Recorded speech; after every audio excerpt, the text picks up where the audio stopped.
I hope you step in the wet spot after putting a fresh pair of socks on. May both sides of your pillow always be warm, nigga.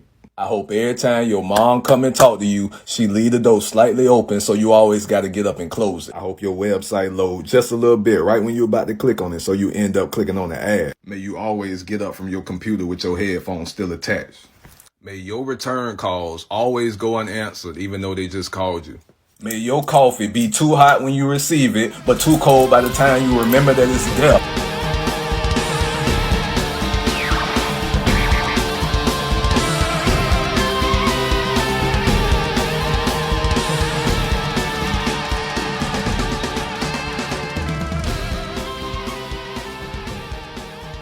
Hey, fun fans, it's another edition of We Enjoy, perhaps a short-sheeted, truncated version this week because, as they say in the biz, slow news week. No news is good news. I don't think that applies here, but we are the Mattitude Eric. I am Matt Fowler. Say hello, Eric Goldman. Hi, everybody. We were discussing on weeks when there's not a lot of news, do we need to hunt for news or not? I was like, we did a lot of that back and forth. Some weeks we'll just get to the main event sooner, That's true. No trailers to give our opinions on, which is usually us just going, that looks good.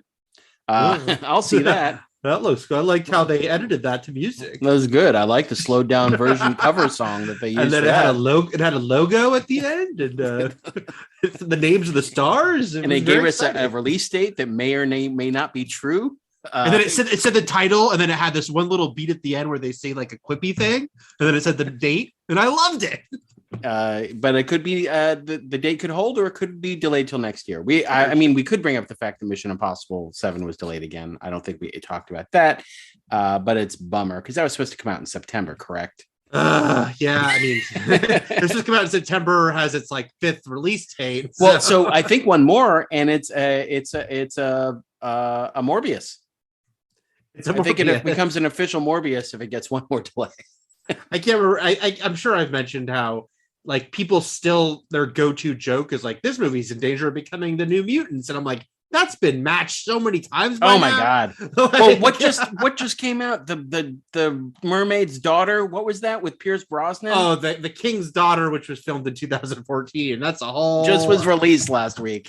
Yeah, that's in theaters. Whole other the fact that, and I knew nothing about this movie. I hadn't heard anything about this movie until someone I work with mentioned it to me, and then I started reading about it because I was fascinated. And then the thing that people kept joking about, because it's a true fact, is that 2 of the stars of this movie met making the movie and are married and have 2 kids since they made this movie 7 years ago that just opened this past weekend. So speaking of meeting on the set and having a long life together, including offspring, our main event today, which is Badlands, the first feature film by Terrence Malick in 1973, Sissy Spacek met her husband, who was the set designer, set decorator, and they got married, and they have been ever since. So that's like 50 years of marriage or thereabouts. Which is especially, look, in general, of course, it's impressive because a lot of people don't. Yeah, non-industry, it's impressive. Yes. But especially in the industry, yeah. Especially when this was her second film and her first starring role, as far as she's one of the leads. And in that industry, you're going to fall in and out of love with people a little more quickly, a little more frequently, and find other co-stars perhaps or other people on set to fall in love with. And it's just part of what they call the biz. But not for Sissy Spacek. That's it. She was like, this is my guy. Yeah. And he was like, this is my gal. And then they had children, and they're still together today. Badlands is the main event today. And Eric's first time seeing it. I saw it a while ago. Eric, it was one of my first DVD purchases. I did not. I had no idea. So I actually own this on DVD. I had to hunt it down. But it was like when DVDs first came out, it's like, what do I want for my collection? And Badlands. Badlands Fink is what the children chanted. So slow news week here, so we're going to kind of skip over the news. I mean, Ron Perlman said he'd do Hellboy 3. The No Way Home script came online, but that's like Fight Club has a weird Chinese ending. Well, a very easy to meme Chinese ending. Yeah, but so yeah, let's not do news this week, and we're gonna and nobody wrote in, so there's no mailbag either. So wow, straight we to our. nothing. We really have nothing. Funnily enough, this will be a 3-hour edition somehow. Well, because I mentioned that Badlands was shockingly short to me, only because Terrence Malick, like I've mentioned, I've only seen one of his films, but I know his reputation is not for short films. So the fact that this was 93 minutes really surprised me. So now let's do a double that length conversation about that. Yeah. So the other thing was, I have a my bad, a mea culpa. I have an apology from last week where I mixed up the movies when I was briefly running down Terrence Malick's filmography. Yeah. And mentioned that his second film, I said, which is true, I was correct saying it was Days of Heaven, but I said it was a huge bomb. And I sort of attributed that perhaps to the reason why it took him 20 years to make another film, to make his third film. I was wrong. It did not pull in a lot of money. I think it broke even, and it was also critically acclaimed, but it was not the movie I was thinking of. I was thinking of 1980s, Michael Cimino, the guy who did Let's call the whole Year thing, Year of the Dragon. I was thinking of Heaven's Gate, not the cult, the movie that all through the 80s, you know, obviously pop culture wasn't as prevalent and permeating as it is now. But growing up in the 80s, I heard 2 movies mentioned when bombs were brought up. Yep. One was Ishtar. Yep. Which relates to our movie last week. Warren Ishtar Beatty being one I was cognizant for the release of versus Heaven's Gate. The other one was Heaven's Gate, which I heard mentioned frequently this was a huge critical and massive financial bomb. And it was Michael Cimino's Western starring Chris Christopherson and John Hurt and a bunch of cool people. And knocked Willem Dafoe. Well, I guess he's in the movie, but he got fired off it, and he told the story about Cimino kind of randomly firing him. This was supposed to be Cimino's big follow-up to The Deer Hunter from 78, which was a big hit and critically and culturally for him, but it bombed. Days of Heaven, though, was Malick's follow-up, which you'll be happy to know, Eric, was also tight 90. I guess the 20 years, he's like, all my movies are going to be 3 hours now. Once he got out of the 70s. Yeah. And it was, it starred Richard Gere and Sam Shepard, and it was, I don't think it was a Western per se, but it was definitely like a farmlands movie, but it was critically well regarded. I don't know. I haven't dug deep enough, or I don't even know if I have to dig that deep, but to figure out why he waited so long to make The Thin Red Line. But I know that he taught. I know he went into teaching film, but other than that, I have not actually seen Days of Heaven, and now I really want to, especially knowing that it's short. So sure. But yeah, before we get into our main event, let's say what we're going to watch next week. And we are straying a little bit, keeping with our Killer Couples theme for, leading into Valentine's Day. Maybe it'll just work out that way. Sure. But we're kind of taking it off the road. We're taking it away from not only just male-female coupling, but we're no longer doing a road movie the way these past 3 movies have been. We are going to do 1994's Heavenly Creatures, directed by Peter Jackson and starring Kate Winslet and Melanie Linsky. Yes. And which is an excellent film if you haven't seen it. And how can you find it, Eric? This is a pickle. God, these movies... namely, Eric, how can I find it? Because I'm sure you own it, but I don't. So right. These movies that, I was just tweeting about this the other day. I remember what movie. Oh, Nowhere from 1997, which is I'd love to see Greg Araki movies again. Yeah. Nowhere is not legally available in the United States. Would you say Nowhere is nowhere? I would say that. And the same for Heavenly Creatures, which is just ridiculous because the names you just mentioned, it was an Oscar-nominated film, and yet you can't just easily watch it. Here are some methods that I found to watch It barring ordering a DVD and Blu-ray online that hopefully is not one of the $60 ones that are cheaper available. But I know that's a whole nuisance, and some don't even have a way to play such things. First of all, if you're in the UK, you have some options. You could rent it on YouTube or Google Play. But if you're in America, like we are, here's the thing, guys. I am very anti-piracy. And I'm always like, watch it legally, and you can wait a few weeks to be on streaming. But if they just don't freaking make a movie available, well, that's another thing. Eric, you wouldn't download a car. I wouldn't download a car, but Heavenly Creatures is on YouTube. I mean, if you search it, it's got Spanish subtitles. So if you can ignore that, oh my God, guys, I'm going to massacre this. Hit my 3 years of Spanish in high school. Criaturas Celestiales Sub-Español is the second thing that came up when I searched Heavenly Creatures. It's the full movie with Spanish subtitles in English. So if you need to watch it that way, look, that is exactly how I'm going to watch it. So, right? I mean, I'm making no bones about it. Making no lovely bones about it. Peter Jackson. I see what you did there. It sucks that you just can't, because it's a great movie that should be readily available. It's not even on like the Criterion channel or anything, or Canopy, for God's sake. And this also connects to the underlying unintentional theme of watching movies starring people that were dressed on Yellow Jackets. So yeah, there you go. Yes. So that is our movie for next week. A frustratingly not simple to watch, but there you have it. I just told you how. So. There you go. We are online at the Matt Fowler and the Eric Goldman on Twitter. Podcast is at We Enjoy Podcast.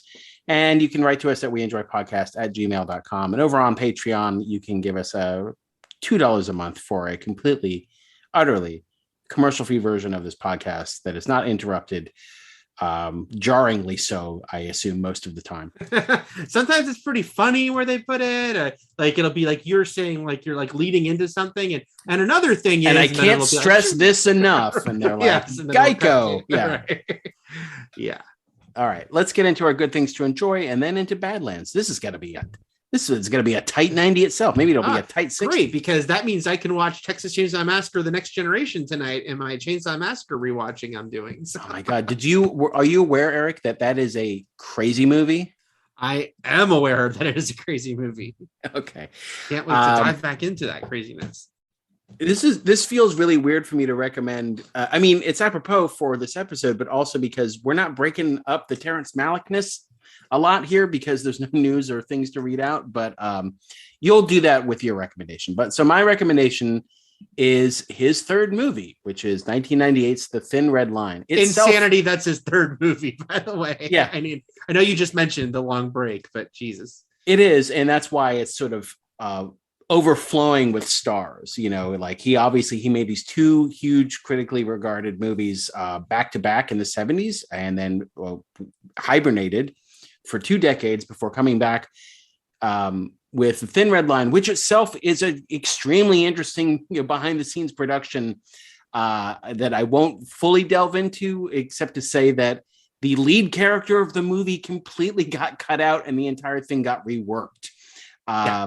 Adrian Brody is still in the movie, but he is not the lead as he was supposed to be, and as he thought he would still be when he went and saw the movie, not knowing that he was almost completely cut out of it and was now relegated to one of the ensemble who I don't even know has an actual line. If I remember this movie, I think he just looked scared and nervous off into the distance most of the time. And it's crazy because Adrian Brody had been working. But this was the big deal. Like there was a lot of hype around Terrence Malick's back. All these actors that were in it, but the lead is this up and coming guy, Adrian Brody. That was all like the talk of this movie in the build-up. So I relate to Terrence Malick the same way I relate to Wes Anderson and Weezer. Oh, someone Adrian Brody works with a lot. Yeah, maybe Weezer too, which is to say they do their thing and they do their thing well. But as soon as I see what I feel is their best thing, I don't need to see anymore. Okay. And for me, unfortunately with Weezer, that came with the second album, Pinkerton. So everything after that felt sort of less than and subpar. But and same for me with Wes Anderson. I think I talked about this, where the Royal Tenenbaums, which I understand there are a lot of people like Life Aquatic and like Darjeeling Limited and stuff like that, and I appreciate them, but I'm a Moonrise Kingdom fan. Yeah, see, Moonrise, exactly. So but nothing gets better than his third movie. So and so for me, I enjoyed The Lost World, and then Tree of Life was his next big sort of hit, and he hasn't really had one since, as far as like box office, which none of these are ever huge, but like as far as like Oscar bait, Tree of Life was his last one. This was a big Oscar contender in its own right, and it's strange that it was a World War II movie that opened the same year as Saving Private Ryan, and they both competed against each other at the Oscars. Yep. And even more miraculous that they're both World War II movies that feel enormously different. And that's because Terrence Malick movies don't feel like much. They feel only like Terrence Malick movies. And we'll talk about it when we talk about Badlands, how the hallmarks of a lot of every movie that followed it are in that movie, except the runtime. So, but so the new lead of this movie, and as problematic and horrid as he has become throughout the years, he's always been kind of squinky and weird. There's always been stories about him, and he stars in one of our favorite series. One of our favorite shows. We've both moderated panels with him, which is Person of Interest. And the star of this movie, I would say the main star, there are other ones. There's Ben Chaplin and there's Sean Penn and other people, is Jim Caviezel. And this is QAnon's own. QAnon's own. Pizzagate's own, but he's not the only one there. There's also Elias Koteas and what's his name? Nick Nolte make big, strong showings, and they have their own sort of side story. This is a giant ensemble movie about you will recognize almost everyone in this movie. Yeah, they're either big stars in small roles or just like a character actor that you know from a million things. This takes place in the Pacific theater of World War II, unlike the European theater of Saving Private Ryan. And it's got everyone and their uncles and aunts in it, as far as like unless you're kind of a woman. I guess it stars every man that Hollywood has ever produced. The only woman I see listed on the wiki page is Miranda Otto. Oh yeah, because and she's, I believe, in Flashbacks. So there you go. But yeah, Tim Blake Nelson, Jared Leto, literally, I think, for 3 seconds. Right. Woody Harrelson, John C. Reilly. How much did all these actors shoot versus how much is on screen? John Travolta, George Clooney, again, a blip. How much did they shoot? And also, Malick was such a force, the return of Terrence Malick was a huge part of it. The fact that they could have come in and just shot a tiny bit. Most likely, though, they were cut out because there was probably a 5-hour version of this movie. So there are other people who were in this movie. Yeah, Thomas Jane, Nick Stahl, Kirk Acevedo. There's a ton of people. Anyway, I love this movie. It is like a moving poem, like most of his movies are. It is thrilling. It is esoteric. It is introspective. It is basically kind of like, it's not what you expect from a war movie. Are there firefights? Of course, but it is outside of the realm of what you come to know as sort of like modern warfare movies. So I recommend The Thin Red Line, which you can watch on Amazon Prime. I never, and it's been years now, know the exact terminology that Amazon likes us to use. I know. Which is like, it's free to watch for Amazon Prime members on the instant video platform, is I think how they prefer us to say it. They'll tell us, like, they'll scold us in press emails about, don't call it this, call it this. Don't call it Amazon. Don't call it Prime. Don't call it Amazon Prime.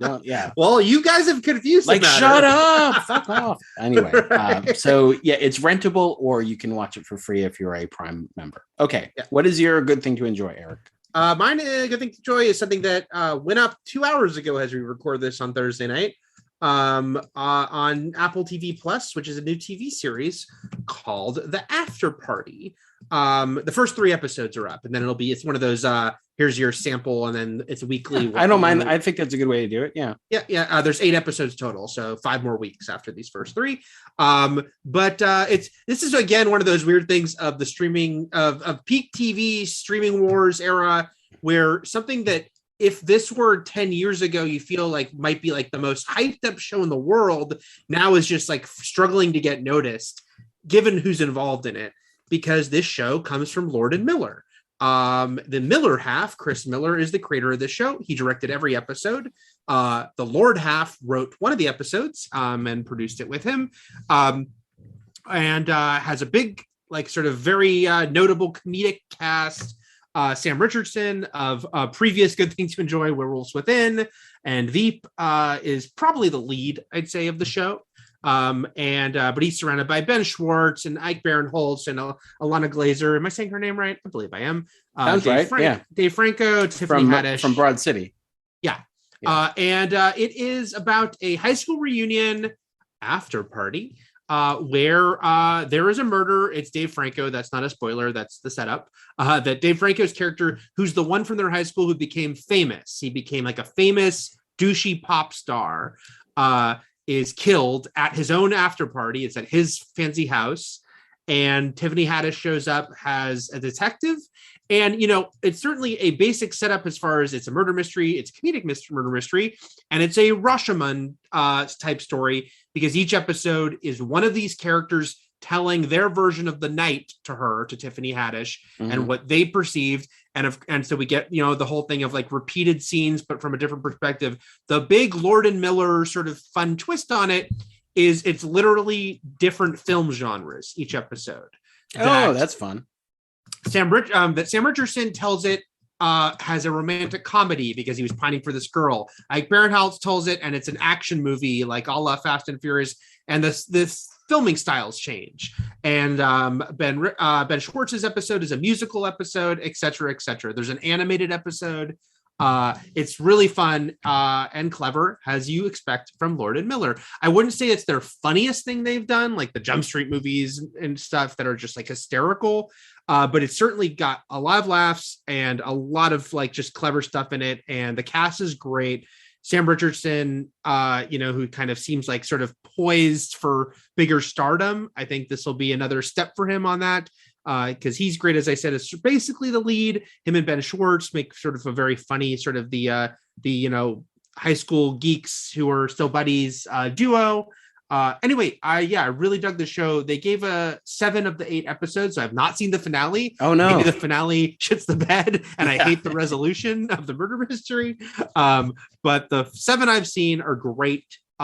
Just really engaging. And the musical episode has a song that I cannot get out of my head. And I've watched this one musical scene on that. I love me some comedic musicals. And there's this one song that I've watched maybe like 15, maybe 20 times at this point, just from the screeners. I would just bring it up because it made me happy to watch this 2.5-minute song. The after party, like I said, first 3 episodes are out now, and then you can watch the rest in the next 5 weeks. And I think, again, Lord and Miller, those guys are good. It's funny because it's one of those things, Matt, where I saw some of the, tweets, like Apple TV's tweets of like the trailer or whatnot. And, you get your typical just douchebags on Twitter, like crap, who wants this? And I'm over and like, I don't do what I'm thinking, but I'm like, do you not like Spider-Man Into the Spider-Verse, sir? Did you not like the Lego movie? Like, who are you? But anyway, people who are refined like us. How does Tiffany Haddish compare to Hercule Poirot? She's perfect. She's his I hope she has his mustache. I didn't know that much about this, especially the switching genre thing. So that sounds fun. I've seen you tweet about it and how much you like it. So I definitely want to check out the after party with what seems like a really fun cast. And as soon as you said it's a murder mystery, and then you said it's Dave Franco, that's no spoiler. I was like, I didn't realize he was the one who got killed. I thought he was the killer. You're like, it's Dave Franco. Don't worry about it. Oh, it's Dave Franco. I mean, hey, I haven't seen the finale. That's true. Possible. Yeah. What can you say? I assume this show is produced by Sony.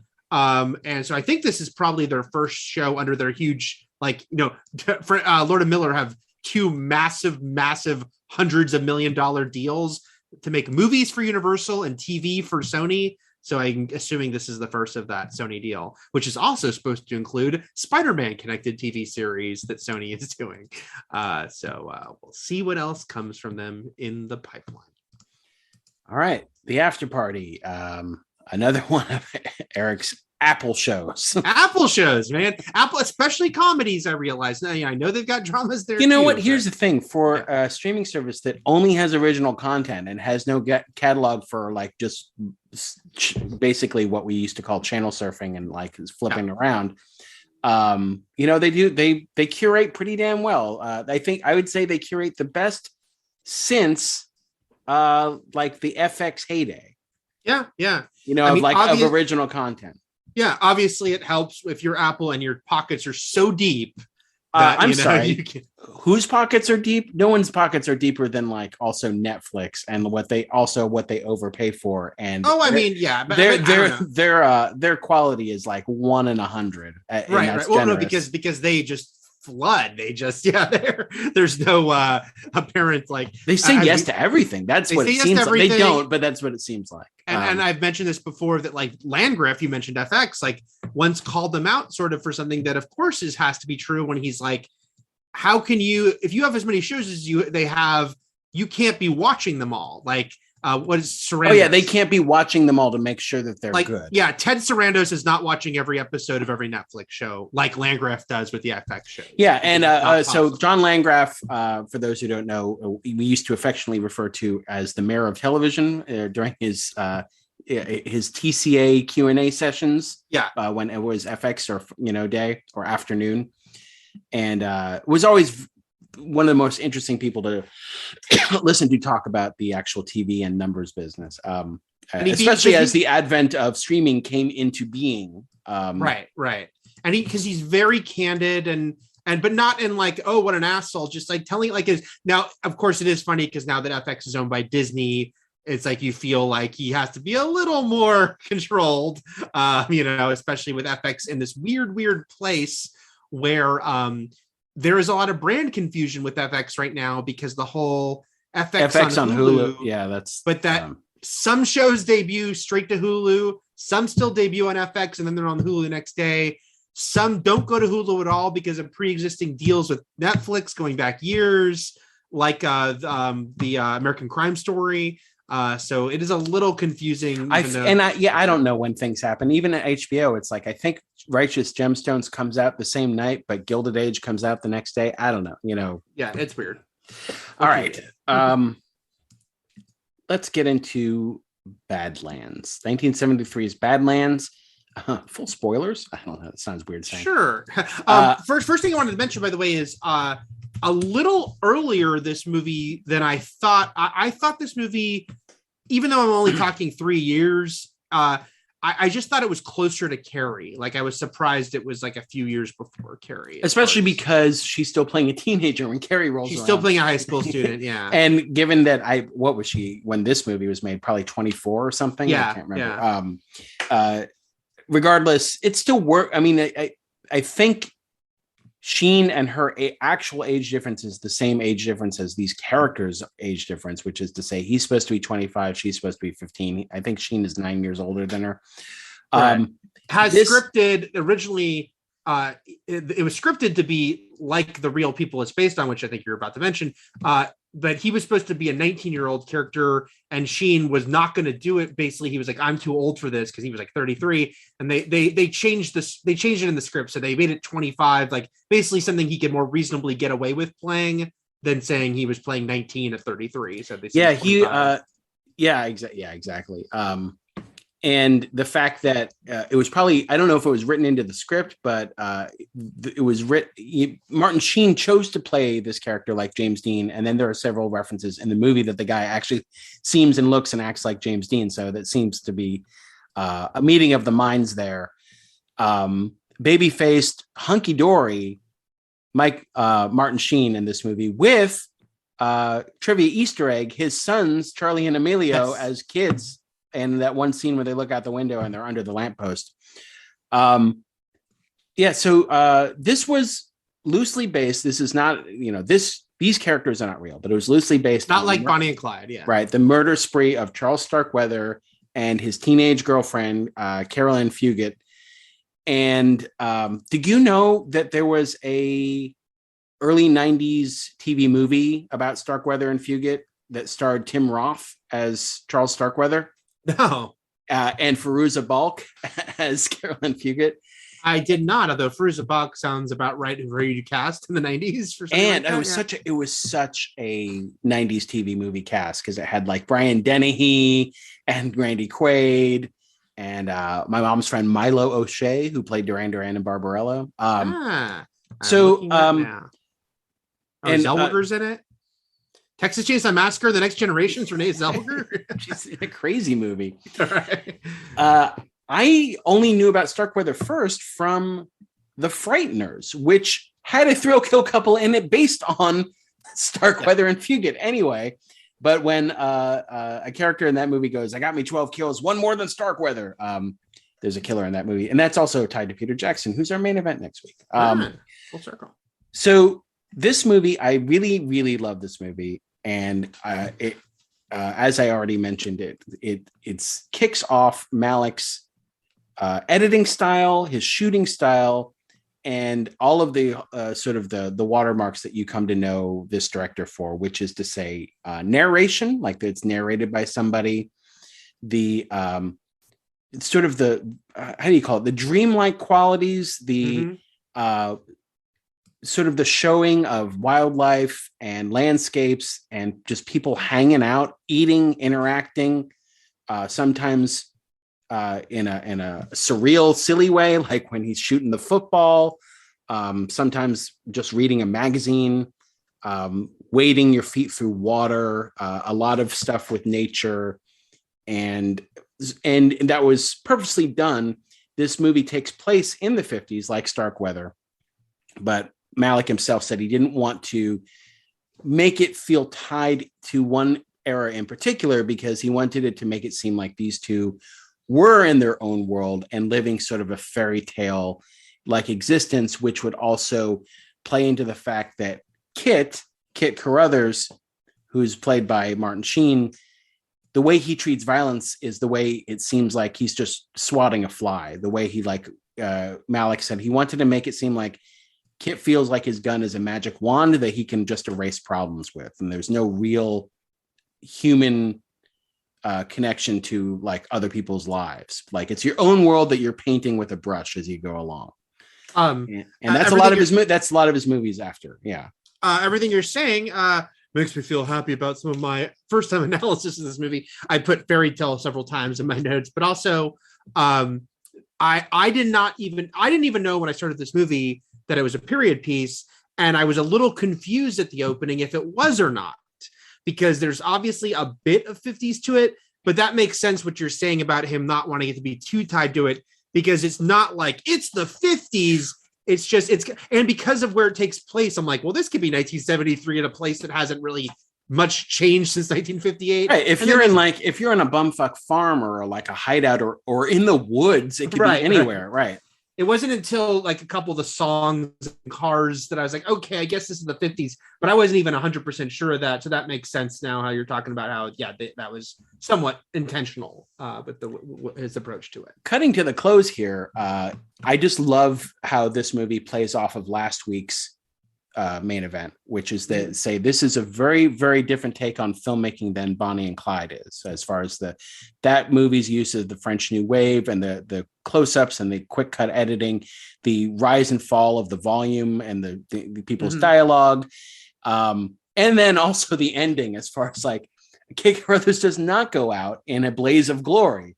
In fact, the way the final like minutes of this movie where he's arrested and literally just palling around and being the most charming son of a bitch ever and truly thanking and appreciating the officers of the law that caught him, like, is mesmerizing to me.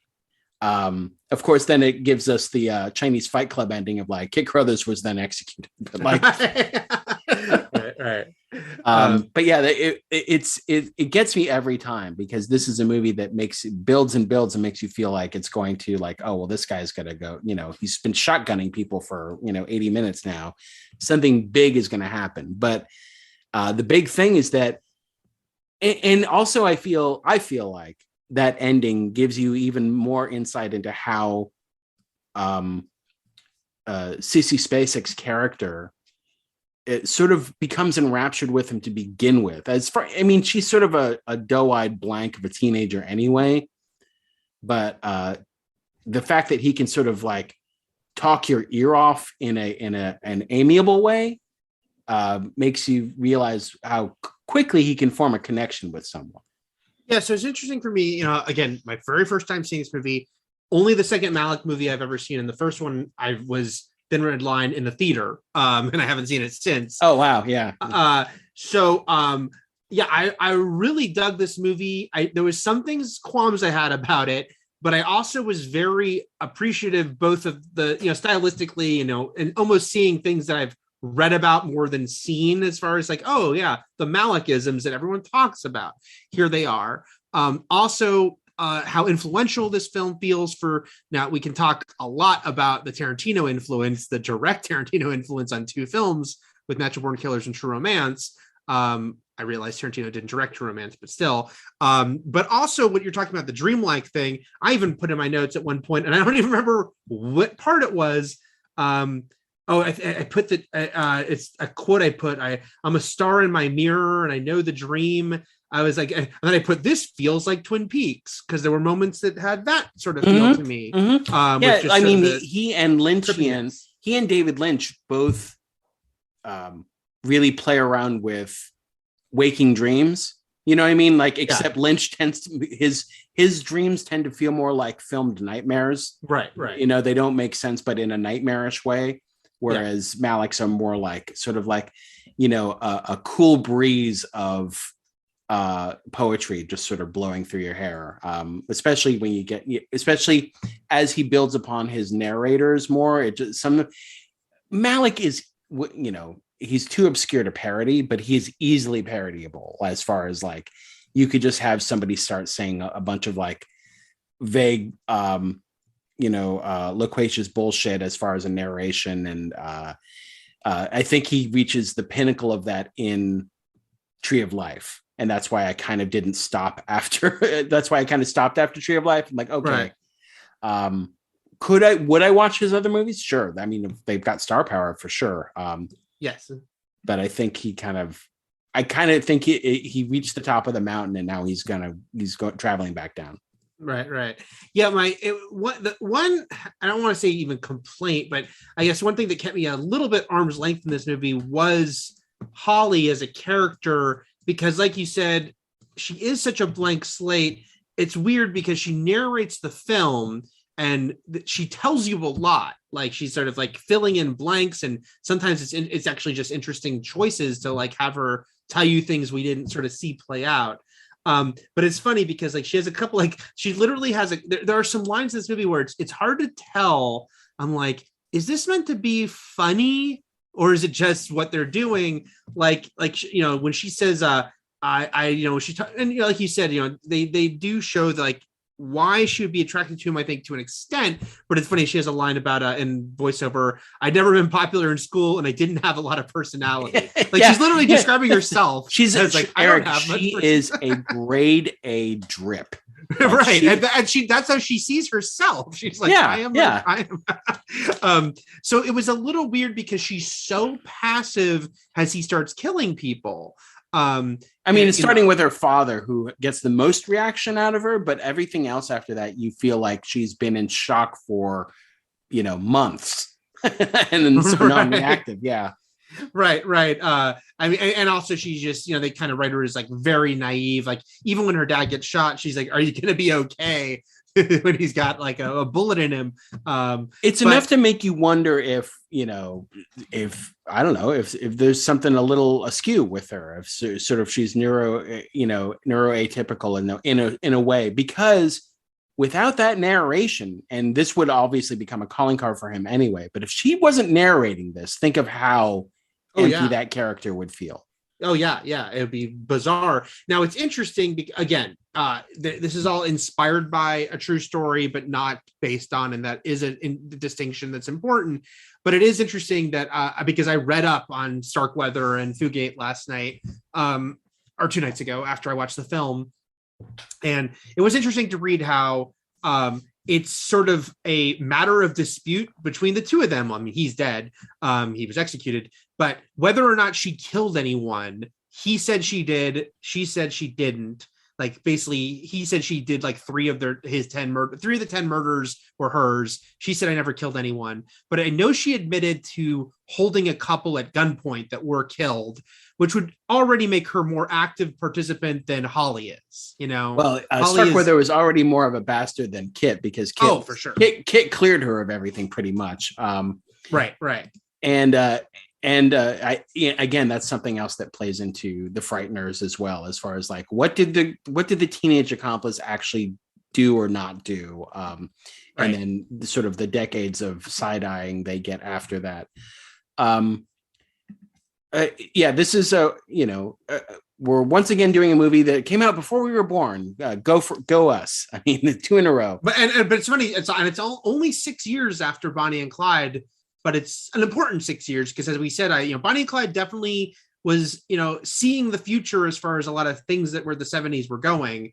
But now you've got Badlands, and it's in the thick of it, in the thick of moral ambiguity and anti-hero and the Artur kind of where like the code of Kit, if you could say anything, is that he's willing to kill people when he's cornered, and that's kind of it. He's not going around. They're obviously not Mickey and Mallory. They're also not robbing banks, so they're not trying to, overtly break the law. They were fine. Who knows how long it could have lasted, but they were fine living in the woods until they were discovered. Well, my God, they built an amazing tree. That was great. That was an amazing. That's like the professor on Giglin's Island. They had a coconut phone. They had a chicken that they sadly kept in a little Thunderdome. So let's talk about we'll quickly go through the movie here. It's not like a ton of plot things happen in this film, but it opens with some cool, very Philip Glassy sounding music. We should also mention that the one of the pieces used by the composer that a lot of his works is featured in this movie is used again in True Romance. This is a huge note for me, Matt, because this blew my fucking mind. I thought I told you. If you did, it didn't register. Okay, you were like, Matt's. Whoa. All I know is I've been living my life since 1993 with that's the True Romance music. It's super distinctive, and it's been used in commercials. And I'm like, that's the True Romance music. Oh, there's the True Romance music. I'm glad you didn't say this out loud, because I would have called you a fucking idiot. But the fascinating thing is it's not the Badlands music either. No. It's classical music from a guy who was born in 1895. Yeah, it wasn't written for this movie. No. This movie popularized it, and certainly is why it's in True Romance. And there is a huge influence on True Romance in this movie, down to the narration. Like, there's very similar moments. Some of the lines even like felt to me very True Romance. Because this, you could hear Patricia Arquette saying this. He said, if the devil came at me, I could shoot him with a gun. I was like, and I'm saying that like I'm imagining Patricia Arquette saying it. But True Romance, again, realizing Tony Scott directed it, except that Tarantino loves that movie because it's pretty much, unlike Natural Born Killers, very much what he envisioned. And so it feels like, True Romance is the Tarantino eyes version of Badlands. Tarantino clearly loved Badlands, but he's going to make it his peppier, pop culture infused version. It's not going to be the somber, soulful, dreamlike thing. Well, he's going to, first of all, he's going to take out the gross licorice pizza age difference. And he would, but if you look at Clarence in Alabama, like aside from like the murder of the Drexel, they weren't out to break. They're only selling coke to similar designs to Kit, which is like, I just want to be off the grid and live with my honey, right? Like, except with, unlike Mickey and Mallory, like we said, Mickey and Mallory being kind of the worst. But Kit, lacks like any sort of moral compass, unlike Clarence is in no way. Clarence would not shoot that couple that he locked in the cellar, Yeah, well, to be fair, we don't know if he got him or not. He didn't check. But those are warning shots, like stay in there. He wouldn't chance that. So stay in there. So, so it starts with the composer's Philip Glassy style music. They're in the suburbs of South Dakota. Kit is working as a trash man, for which he just is like, I've thrown enough trash, and he leaves. Which now I assume Charlie and Emilio's classic comedy Men at Work was all a tribute to their father's role in this film. Well, they came up with the idea for it on the set of this movie. They were extras. One day, Daddy, we're going to play trash. We're going to throw in enough trash. Might I add that he's obviously got the James Dean thing going with the double denim, but he is wearing the most perfect denim jacket in the world, like my dream denim. He's got on that color, that looks fit. Great. Great. It's amazing. That's the saddest part of their life in the woods, is that he ditches that for the jorts. And by the way, I will also say, and not that this is a weird thing, it happens all the time when you see young versions of people, but it's like, you can obviously, Martin Sheen, you can see that his sons are his sons, Charlie especially, but seeing this youngest version I've ever seen of Martin Sheen, I'm like, oh, wow, yeah, that's Charlie with a little Emilio. I'm like, there's a... Yeah, because you've seen Apocalypse Now. Yes. What year was that? 79, 78 or 79. Yeah. You think everything's 78 or 79? So I'm pretty sure 79. Yeah. Apocalypse Now was 79. Yeah. And that was a weird production too. So then and like one does in the 50s or, yesteryear, you just see a teenage girl in a yard twirling a baton and you just go up and talk to her. And although no one's any the wiser. We should also mention his very first line in the movie, which is, I'll give you $1 to eat this collie. Which is funny when you consider, because, you look at that and you think that's not a collie. Well, that's not a collie, but then the guy says that too. Yeah. He's like, I don't even think that's a collie. So it's like, it's a weird line, and he's wrong about the dog breed. And by the way, my notes, shortly after that, Matt say, this music is so true romance. Is it true romance? It is. What a journey of a sentence. It was. I'm glad you landed on the correct answer. You're like, it's not. I'm hearing things. But yeah, I mean, I'm happy to know that her father, Holly's father, would actually did disapprove of this pairing.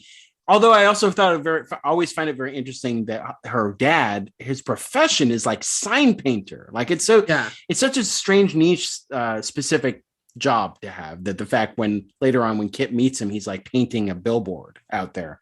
Right. But yeah, and he basically says right out of the gate, he's like, I don't care if you don't talk a lot, because I talk a lot. So you can be quiet and I don't mind, because I always have something to say. And that is true. But yeah, and so it's not the immediate lightning in a bottle relationship that Bonnie and Clyde have. Right. Well, he also doesn't rob a store right away, but he's just basically kind of like Matthew McConaughey's character in Dazed and Confused, if he actually scores with a teenager. But there's a courtship involved, right? Like they're actually I don't know how many weeks it is, but they're together for a while. And it seems like sex isn't the absolute focus of this relationship, though. Well, I was going to mention it does happen. I was going to mention that being another difference between him and, say, Wooderson, McConaughey, and Dazed and Confused is that not only they when they do finally have sex, and she's like, well, is that what everyone was talking about? And he's just like, don't ask me. Like, yeah, he doesn't seem to really care about sex either. Like, there is nothing at all right or appropriate about this relationship. But it is interesting that Kit as a character seems to want more than anything, whether it's a romantic pairing or not, someone to listen to him talk his bullshit. It just be a sounding board for him, because his coworkers are fed up with it. Probably everyone else in his life has been pushed away. He says he's never really had a girl. So it takes a complete herb like Holly, who's just has got nothing going on personality wise, Right. to be this canvas that he could just sort of unspool his horse shit to. It's the attraction, and for her, it's the fact that somebody's interested in somebody as completely bland as she is, Right. according to her and the movie, I believe. So, oh, by the way, her dad lost all my sympathy though when he kills her dog. I know, that's what I'm saying. Like, her dad's pretty nice, and it's good that he actually objects to this relationship. They're playing around. He's like splatting paint on her, but then it's like, Dad, Papa got mad at me and shot my dog, dumped it over a bridge. Look, that's the way you treated pets in the 50s, I assume. Guess so. There's also an era back when you could literally just move to another town and say your name was Jim. It doesn't matter. Like, and that was part of his plan too. He's like, we just go somewhere up north where people don't ask a lot of questions. Sure. You can become like, I would assume it was a lot harder for Dexter to become a lumberjack than it is for them to just show up in a new town and be like, hi, I'm Roger. And they're like, hey, it's the new guy Roger with the coolest jean jacket I've ever seen in my life.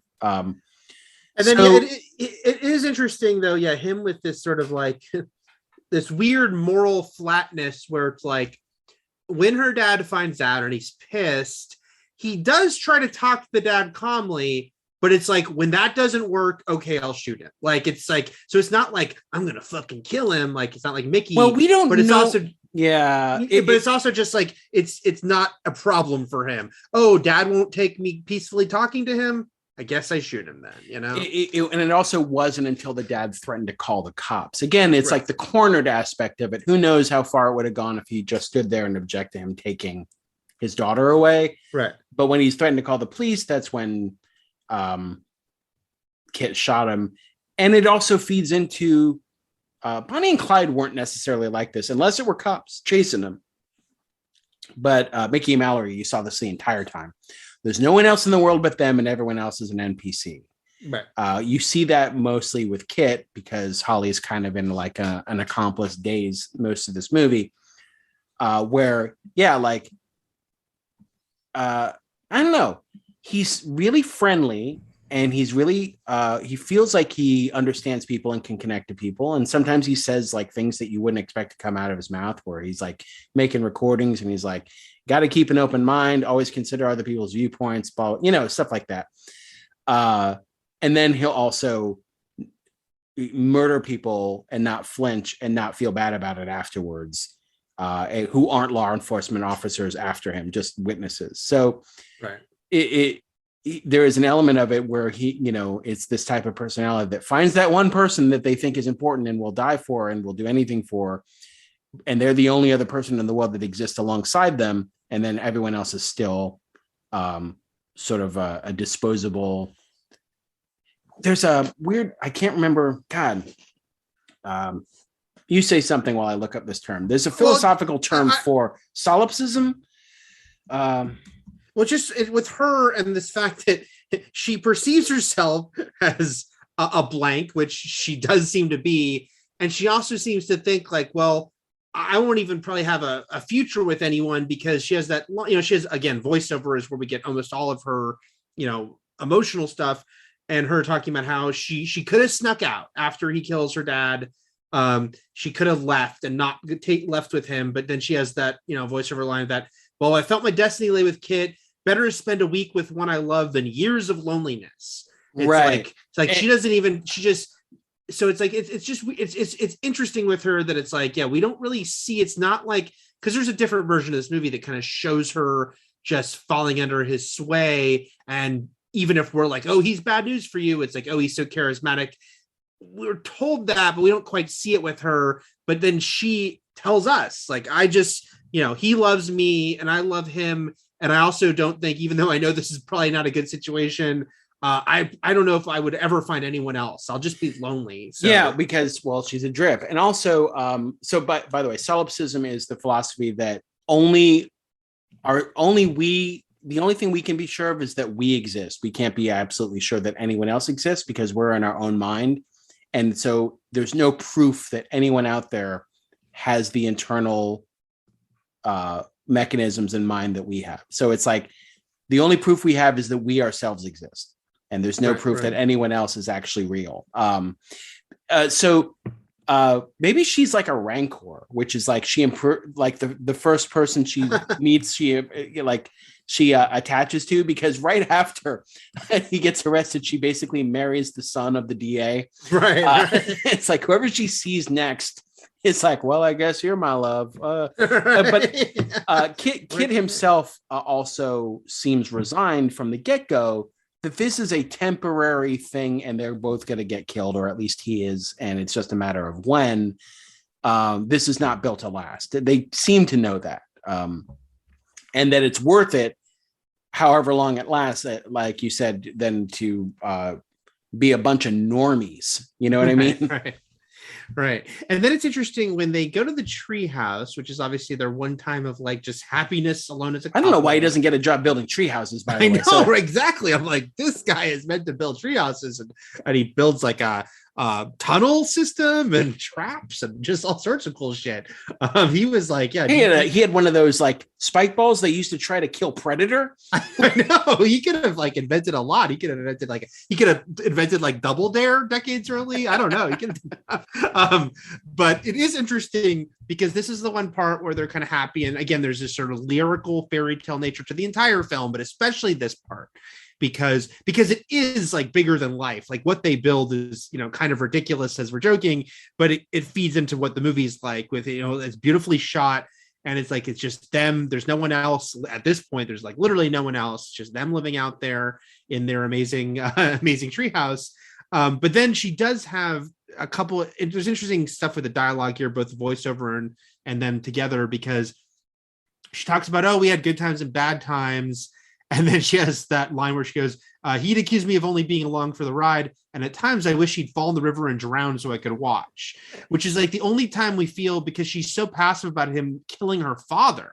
So it's like one of the only times we kind of feel like, okay, well, there's something underneath there if she has that feeling. And the other interesting thing is because he is, to her, he's very kind and loving for the most part.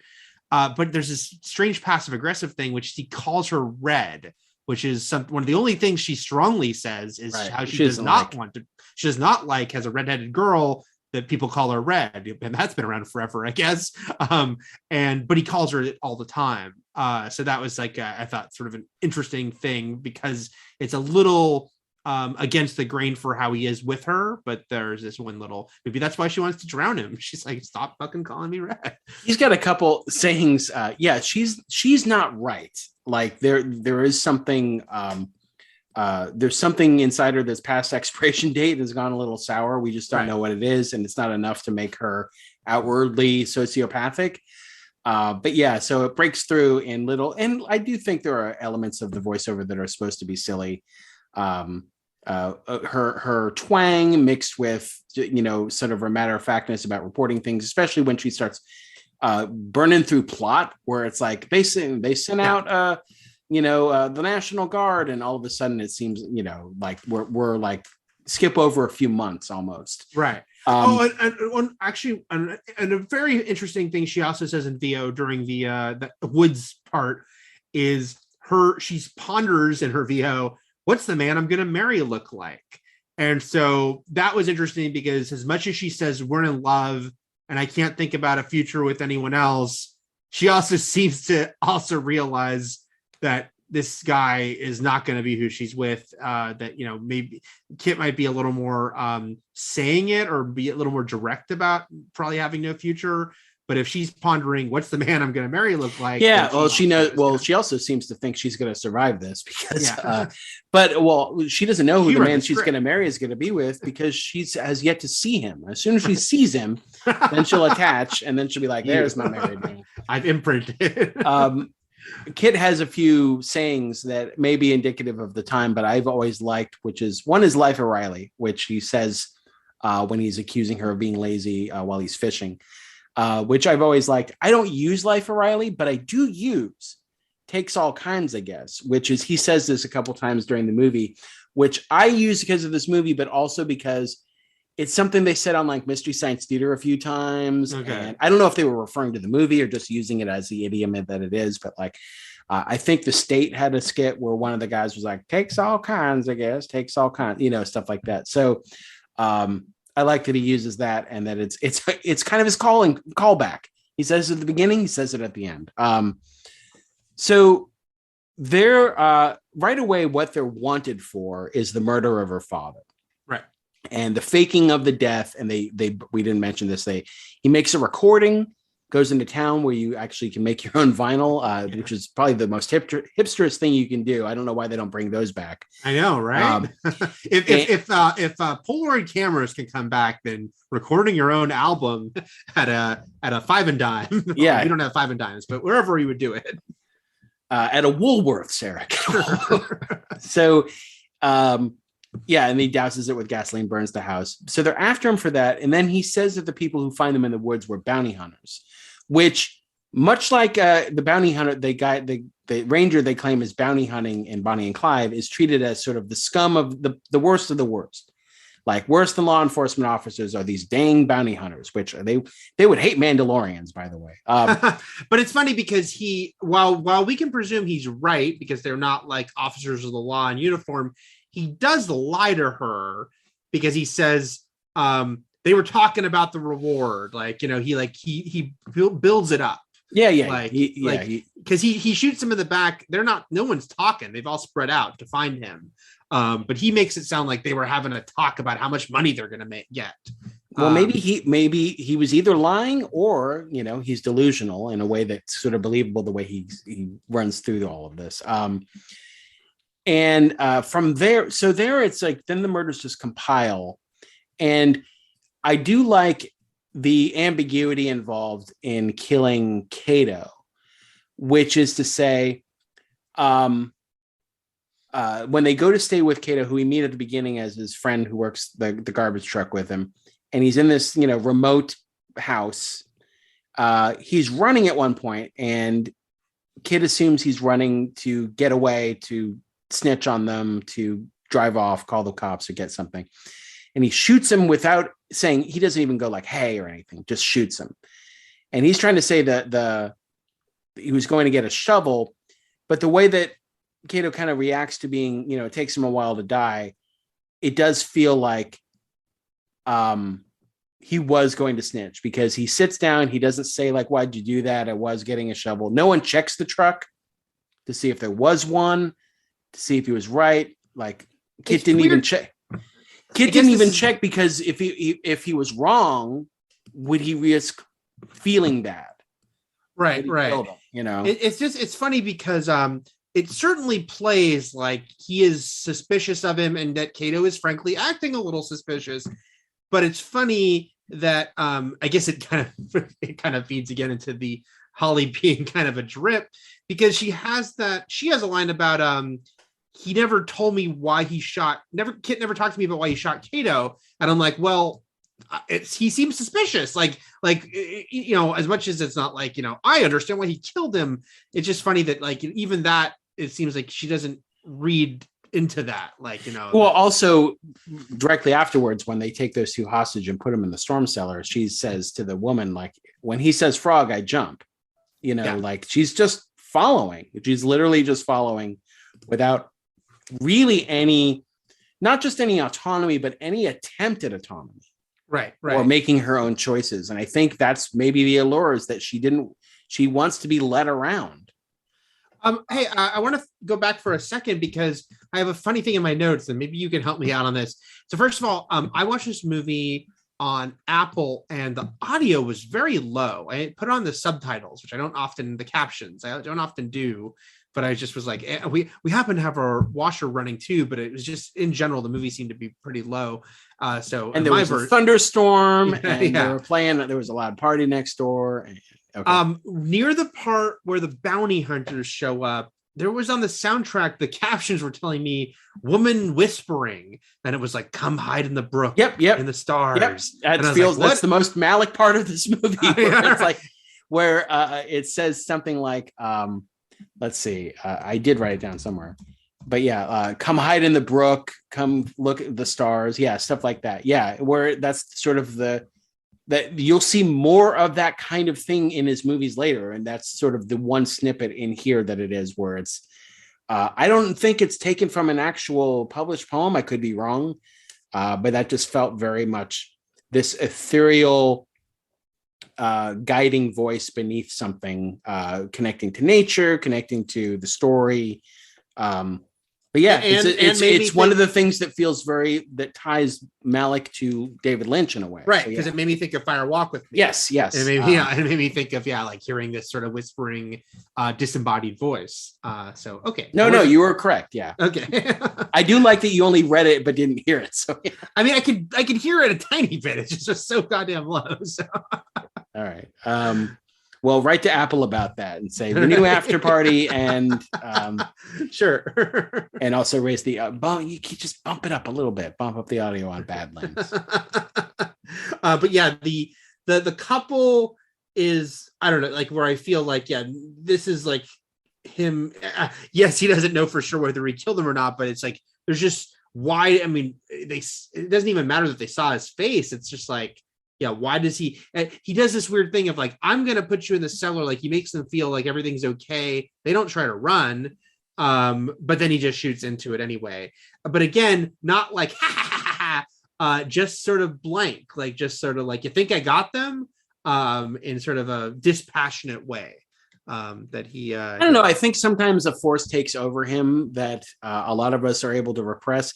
That's a weird way of saying, like, when you're driving, Eric, and somehow you imagine yourself just swerving really fast and going into traffic or off a bridge, or you're standing at a place that's high and you're like, what if I step off? And you feel mentally yourself physically doing it. And you're like, why do you don't do it, but you feel it. And the French have a term for it, and it's called the call of the void. I don't remember the actual French way of saying that, but it's this thing that everyone has. It's called the call of the void. And I feel like sometimes Kit gives into that, where it's like he closes that door, but then he actually does it. Like the thing he thinks about in the instant, he just kind of does. He's like, bang, bang. Like, you didn't even need to do it.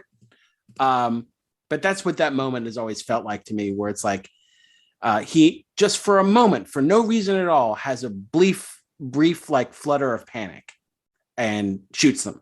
Not enough to literally open the cellar door back up and like make sure he's shot them, but it just makes him shoot at the door. It's funny. It's almost like he has a mental coin flip again, sort of.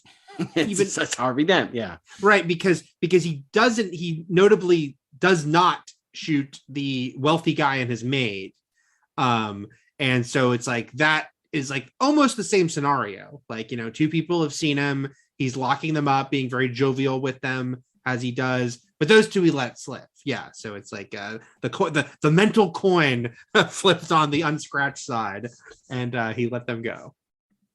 I like to think they live, but who knows? They never tell you. We never ever until the end, because Kit's there, see the cop side of things. Yeah. We never see anyone like, with a map saying, we got to cut him off here. We got to track him here. We never see the person in charge of like the jurisdictional search or whatever. We never see manhunts. Like you said, her VO does a lot of heavy lifting at that point about like, there's a manhunt and there's a rumor he's going to rob a bank, which she doesn't elaborate on because he is or because he's not. She just kind of says like, oh yeah, all this is happening. They are being searched everywhere for them. But like, yeah, we don't ever get that perspective. Now, obviously there are these moments of huge, violence, and they don't come in as jarring a manner as they do in something like Bonnie and Clyde. But what makes it the most Malick is the moments where they're like just driving and you hear like, sometimes he'd ram a cow and we cook it. And sometimes we ate saltgrass and we used drip gas to get by. Or the moment when he's working in the feedlot, like that was his job after being a garbage man. And he's like, I'm assuming that's a poor dead cow that he's just sort of stepping on. These random asides that come in that make it feel, I don't know. It just adds such a texture, humanizing texture to Malick's movies in a way that, but also a distancing one. Like, I can understand completely why someone wouldn't like a Terrence Malick movie. Like there is, and same way, but also differently, but in the same way that I would understand why someone wouldn't like Kubrick, which there is a distancing element to their movies where it prevents you from, if you really are into traditional storytelling, which I love it, you love it, you're not going to get as emotionally attached to their movies as you would another movie. You don't get emotionally attached watching a Stanley Kubrick movie. You just don't. Mm-hmm. And it's by design. And some people just don't like that type of movie. And I feel like Malick is kind of the same way. I feel like Malick, though, has more instances of clarity and realization and moments that like can emotionally get you way more than Kubrick. But there is this distancing that happens just through the way he films things and presents things. So yeah, I mean, but it's always, I think, beautiful and fascinating. So I mean, like, Lynch, of course, there are people that are never going to be into Lynch, and I completely understand that. Like, it's just that is not for everyone. And then Twin Peaks: The Return was so interesting because there are people who love Twin Peaks who weren't in Twin Peaks: The Return because it went further down the Lynch hole even than the original version of Twin Peaks, and I get that too. So it's interesting because like Badlands, like I can't say like I 100% was in tune. Like I didn't like love it like I love like some of the Lynch stuff that I love a lot of, but I was very like I for just clearly seeing the influence was like really interesting to me, and feeling like it's funny because I put in my notes a couple times. I'm like, I was genuinely like, I can't tell if this is supposed to be funny or not. Like and I put like some of her quotes. This is after Kato was shot, and is he upset? He didn't say anything to me about it. And it's like, okay, there is a version where these lines are delivered in a way that it's like, oh, this is supposed to be funny. Like this is a high, but he doesn't. He plays it all very naturalistic. So I think there's a version of this story too, talking about like kind of an enigmatic character that Holly is. She could also just be an underwritten female role, which is also extremely believable. Sure. But like you said, especially if she didn't have that voiceover, it'd be like, what is happening here at all? But there's an element here where like it's believable that perhaps she was in shock the moment her father died, and that the entire time she's with this guy, she purposefully is building up this mental wall from everything around her, where it's like she knows what's going on. She pretends like she doesn't. And if he doesn't say something to her, she also pretends like she can't use context clues, or, like there's a moment where maybe there's a part of her that also shuts down so that she can feel innocent in all of this and not a part of it the way that she is. So, well, she directly has a line. Where is it? I remember I typed it out. But where she's like, where basically she says like, I never told him, like that, she does address the fact that some of the press and stuff is saying like that she's the one, pushing him, but that she's never, she's like, I never told him to do any of that stuff. But as we see, she didn't, but she also never is like, what are you doing? Oh my God. Why'd you shoot your friend? She just, even Mallory got mad when Mickey killed the Native American. Right. Like that was bad. Like here, she's just like, oh, did you shoot those people in the cellar? Who knows? Let's go. Right. Holly story. Yeah, so they leave South Dakota and they wind up in Montana on the way. He's trying to get to Saskatchewan. He's trying to get to Canada, cross that border. And this is when she starts getting, through her voiceover, we learn she's getting bored of this. She wants to go. She's like, I don't see, there's a distance between us now. He starts seeing that it's the end, that, and it's not because they're constantly being chased like Bonnie and Clyde. Like anytime they land somewhere, cops surround the building. Right. It's just things are running its course. This whirlwind romance is sort of petering out, and it was already disintegrating when the cops show up, because that's the moment where she's like, I'm not going. Like there was really no final straw. It was just the final straw was the wide open American landscape, the Badlands, if you will, right, are what broke them. So yeah, when they're driving and the stuff with the railroad tracks and stuff is the most emotional she ever gets, and which is not to say she's screaming or yelling, but you can see that she's kind of frustrated. But just like there's also some of that, the iconic imagery from the movie is from this part of the story, which like him like with his arms up on the shotgun he has, sort of like Scarecrow style a little bit, like looking out over the sun and the horizon. So Bill Paxton was, rest in peace, Bill Paxton, gave an interview about this movie because it's one of his favorite movies back in 2003. And he brings up this scene, but he's like, it had a lyricism that films have only once in a while, moments of transcendental nature. There's a wonderful sequence where the couple have been cut adrift from civilization. They know the noose is tightening and they've gone off the road across the Badlands. You hear Sissy narrating various stories. She's talking about visiting faraway places. There's a strange piece of classical music and a very long lens shot. You see something in the distance. It's a train moving, and it looks like a shot of an Arabian caravan moving across the desert. There are moments that have nothing to do with the story and yet everything to do with it. They're not plot oriented, but they have to do with the longing or the dreams of these characters. And they're kind of the moments you never forget. A certain kind of lyricism that just strikes some deep part of you that you hold on to. Bill Paxton saying things way better than I ever could. Game over. I like to imagine that he says that as Hudson. Right. I know, as his True Lies character. He's like, oh, titties that'll make you sit up and beg for buttermilk. Right. But he's like, but he's like, he should have said, and that's when it, like you said, and that's when it was game over for Kit and Holly.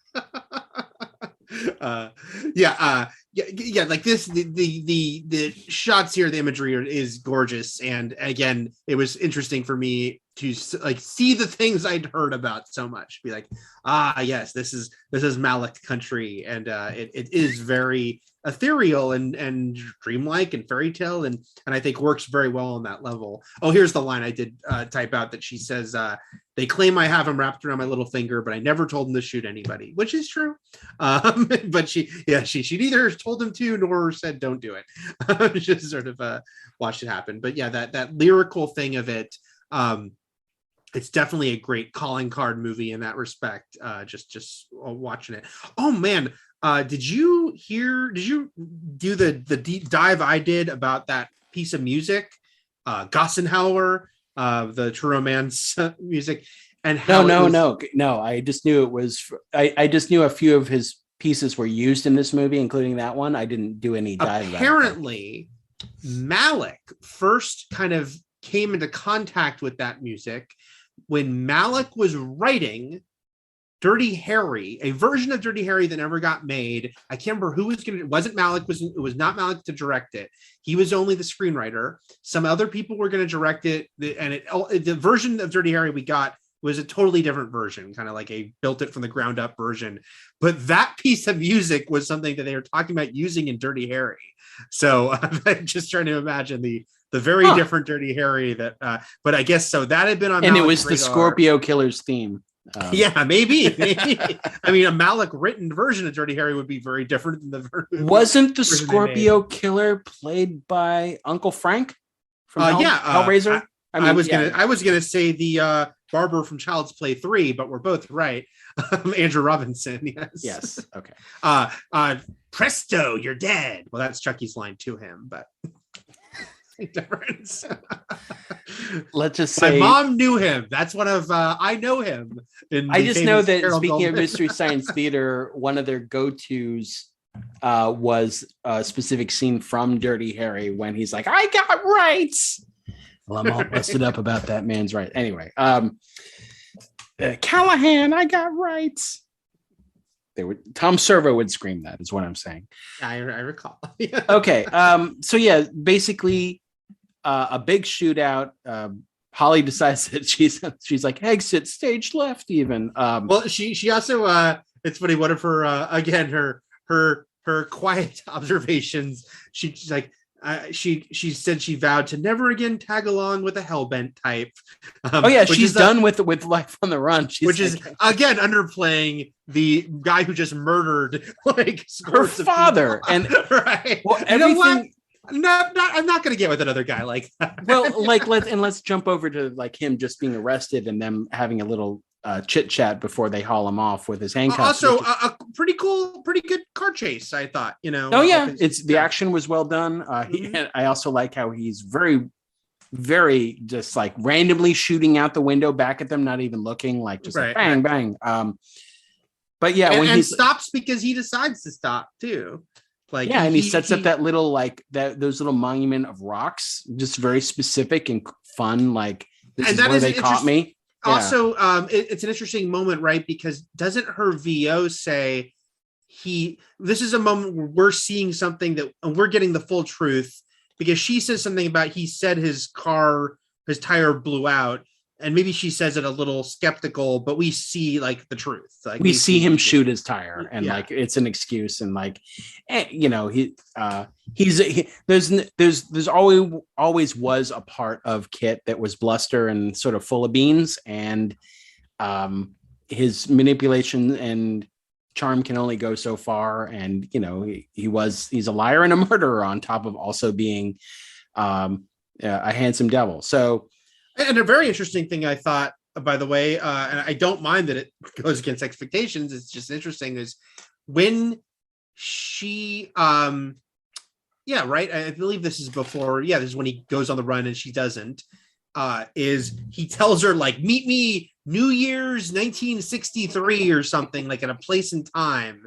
Like he gives her a place and time to meet her, and in my mind, I'm already like, oh, is there an epilogue? I didn't think it'd be their happily ever after. I thought maybe he dies and she still goes there or something. But there's nothing with that. No, is just like, it's a bit of myth making that he's doing on what he probably knows is the way out, one way or the other, right? It's like, here's the romantic version of what we could do is meet in, a few years, in 5 years.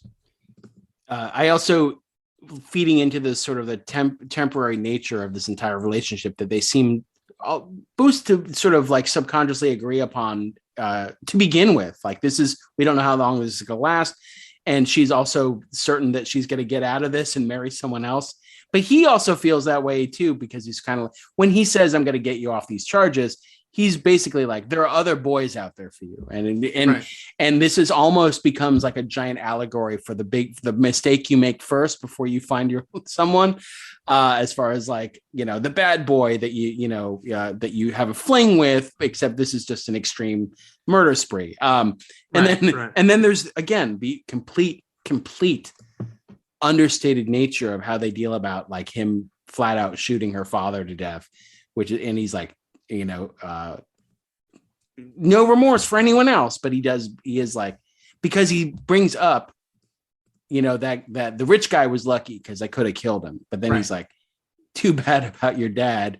And she's dry about it too. And basically he's like, we should talk about that at some point. Right. We should have a conversation about that.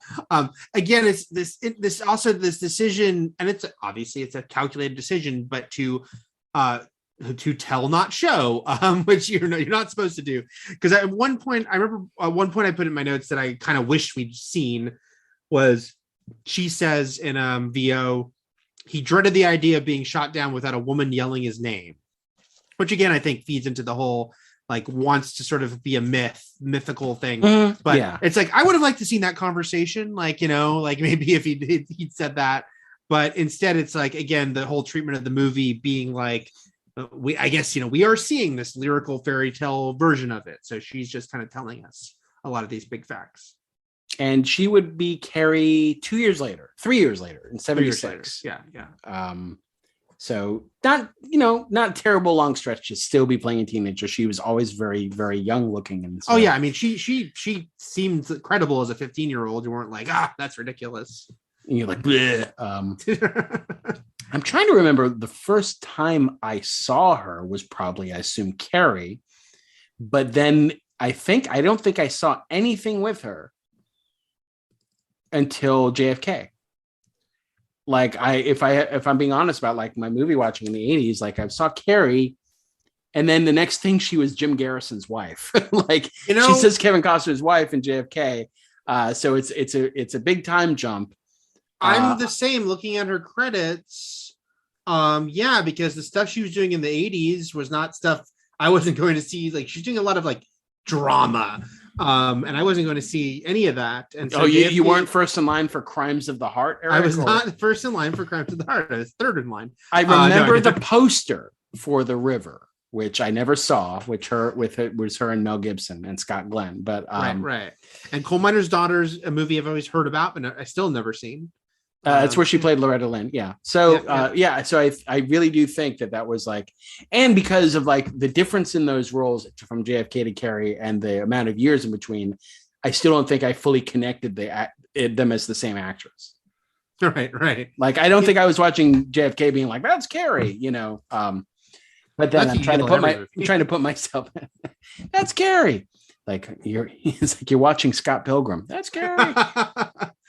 Carrie's a classic Carrie. Classic Knives Chow. That's Carrie.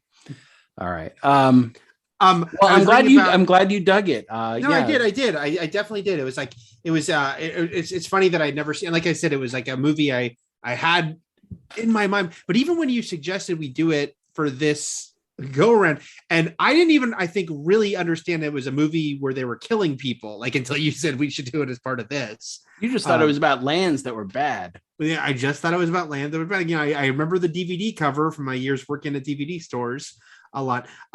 It was fascinating to read on the wiki page about when Warner Brothers first released this movie. And I know what you're going to say. Yeah. Eventually became a hit, eventually found an appreciative audience, but their ridiculous initial release plan, which was double featuring it with Blazing Saddles.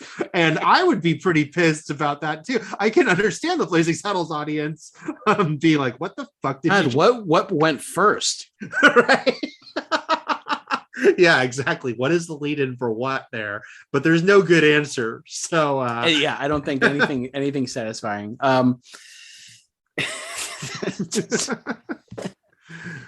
They did like this movie plays second, and after Blazing Saddles, people still think it's some sort of wild parody. Right. Just laughing hysterically the whole time. And if you love Blazing Saddles, stick around for Badlands. And they play like a fart noise. Someone punches a horse. Yeah. It's like a uproarious laughter when he steps on the cow. Well, yeah. When I was going to say, when he's like, would you eat this collie? The dad shoots the dog.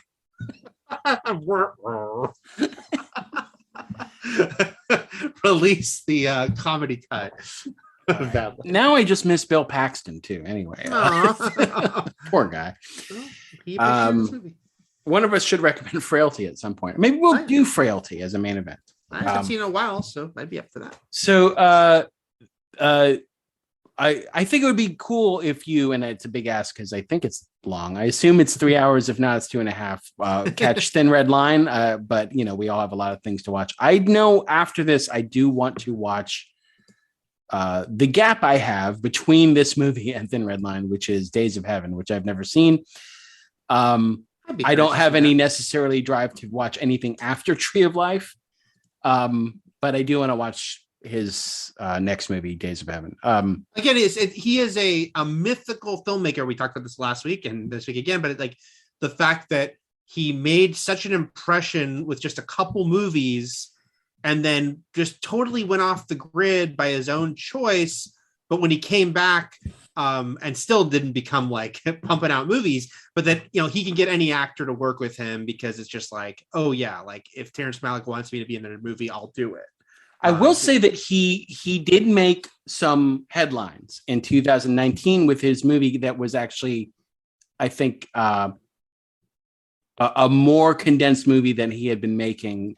And it actually got on some awards radars, which was called A Hidden Life. And it was about it was basically about an Austrian farmer who objects to becoming a Nazi. And it was based on a true story. And it was, from 2019, and it was filmed overseas, and it was, not an American cast. But I remember that being sort of not not a return to glory, but something that was way more notable than, I will say, after Tree of Life, was To the Wonder, which starred Ben Affleck, Rachel McAdams, Olga Kurylenko, and Javier Bardem, like a solid cast. Or Knight of Cups, which was starred, what was it? This one had Christian Bale, Kate Blanchett, Natalie Portman, Antonio Banderas. Like, these are big casts and nothing came of this. And then Song to Song, which starred Ryan Gosling and Michael Fassbender and Rooney Mara. It's weird because some of these movies get like a lot of none of these movies are like, designed to be like huge blockbusters, but some of them get more press than others. Like, you're telling me about some I remember, and then some I'm like, what? But they're also designed to make more than like $2 million at the box office, right. Which they don't.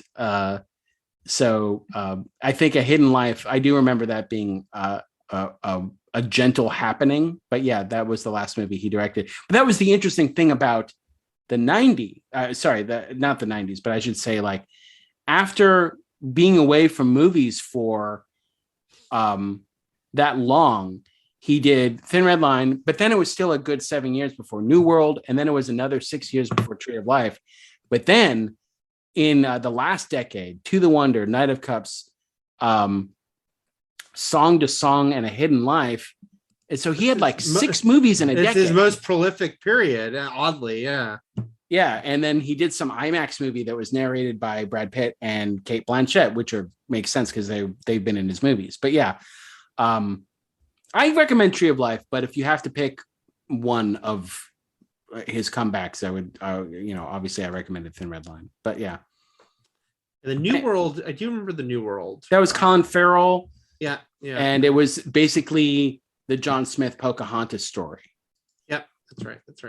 And it I think did well. I think it was well received, and I liked it. I have it on DVD. So yeah. There you go. I didn't buy it first like I did with Badlands, but yeah. That was your 7th DVD purchase. It was my 2nd, yeah. Sure. All right, that was Badlands. Next week we're getting I don't know. I think, I'm not saying we're going back to, I don't think any of these movies have been just sort of like traditional Hollywood movie. Like we went from Oliver Stone's Natural Born Killers to Bonnie and Clyde to now Terrence Malick. We're doing some artsy shit here. Yeah. Peter Jackson's, what would you call it? Like, it was his first attempt at sort of Gonzo Gore. No, I mean it's the movie that put him on the map for Hollywood, because prior, we'll talk more about this next week, but it's like prior to that he had made super B underground horror movies, and now he made a movie that got a screenwriting nomination and was a Miramax release, and was like it certainly was helped his, like, put him in line. Hollywood. And really helped put him in line for the Lord of the Rings trilogy. So yeah, 100%. Yeah. All right. So until then, everything is possible, but nothing is real. And Shakma.